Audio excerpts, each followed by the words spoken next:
Vamos fazer o nosso momento preferido, Encontro de Família, CNN Brasil e CNN Money. Fernando Nakagawa, bem-vindo, meu querido. O Fernando Nakagawa estava me dizendo aqui agora há pouco que a entrevista que fizemos agora há pouco com o CEO da Vibra Energia, que é a maior distribuidora de energia do Brasil, está tendo muita repercussão e era importante que isso acontecesse, porque as empresas estão, como ele explicou aqui, estão lidando com uma situação de risco de abastecimento e de uma alta absurda de preços. Você vai falar sobre, exatamente sobre esse caso e sobre essa situação de fornecimento, mas vamos começar ouvindo o que aconteceu no mercado hoje. Teve uma piora nas últimas horas, assim, absurda. Sim, o mercado piorou muito nessa sexta-feira com a sensação de que, infelizmente, a guerra pode ser mais longa do que se previa. Além disso, o fato de ser sexta-feira, termos 2 dias sem mercado financeiro, faz com que muitos investidores optem por posições mais conservadoras antes do fim de semana. Então, isso acaba potencializando. Mas uma notícia que chamou muito a atenção nesta sexta-feira veio do Iraque, onde o governo iraquiano informou que a estatal petroleira do país, que estava produzindo há 4 semanas antes da guerra 3.300.000 barris por dia, hoje está produzindo menos de 1 milhão, 900 mil barris por dia. Isso dá uma pequena amostra do impacto da guerra na capacidade de produção de óleo e gás do planeta.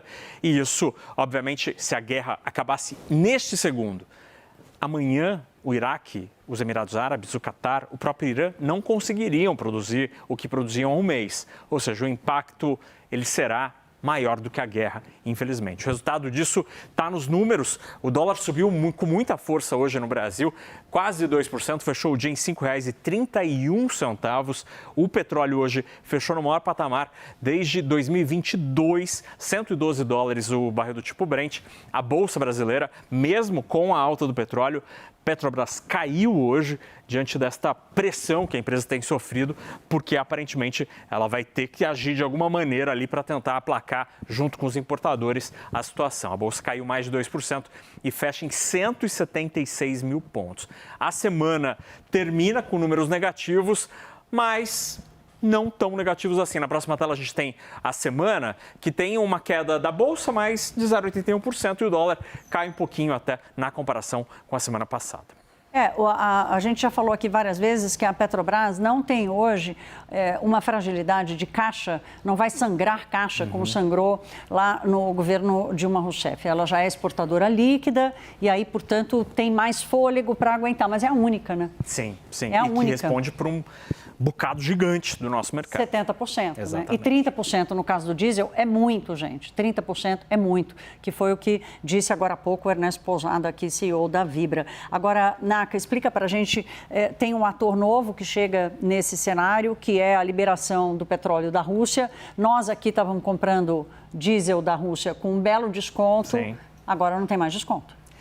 Agora não tem mais desconto e tem muito mais interessados nesse petróleo. O que aconteceu é que, desde o início da guerra da Ucrânia, os Estados Unidos e a União Europeia impuseram restrições à compra de petróleo e derivados da Rússia. Ou seja, americanos e europeus basicamente pararam de comprar ou passaram a comprar muito menos volumes dos produtos russos. Só que a Rússia continuou produzindo. E aí, para colocar no mercado, eles fizeram o que todo mundo faz, como, por exemplo, numa feira, quando tem pouco comprador e muito tomate para vender. O preço cai. E foi exatamente isso que os russos fizeram. Passaram a vender diesel, por exemplo, russo, com desconto de cerca de 20% pelo mundo. Quem comprou? Basicamente 4 países: China, Turquia, Índia e Brasil. O Brasil estava importando muito da Rússia. Da nossa necessidade... Era a maior parte. A maior parte. Vinha da Rússia. Só que na semana passada, no dia 12, os Estados Unidos, o Departamento de Tesouro dos Estados Unidos emite uma decisão em que é flexibilizada por pelo menos um mês esta restrição. Ou seja, americanos no limite podem voltar a comprar petróleo e diesel russo. Resultado disso, um monte de empresa americana começou a ir para esse mercado que eles tinham desistido. E aí o desconto que existia para o Brasil de 20%, desapareceu. E ao mesmo tempo começaram a disputar o diesel que estava vindo para o Brasil. Nessa história, eu já conversei com várias pessoas desse mercado que indicaram que os 6 navios que viriam para o Brasil nos próximos dias, estavam lá no pipeline para vir para o Brasil, foram desviados e muito provavelmente para os Estados Unidos da América, porque eles estão pagando mais. E aí o vendedor ou mesmo até o comprador brasileiro pode fazer as contas e muda o rumo do navio. E aí por isso que a gente tem dois riscos neste momento. Ou pagar muito mais caro, como disse o CEO da Vibra, ou faltar combustível no Brasil.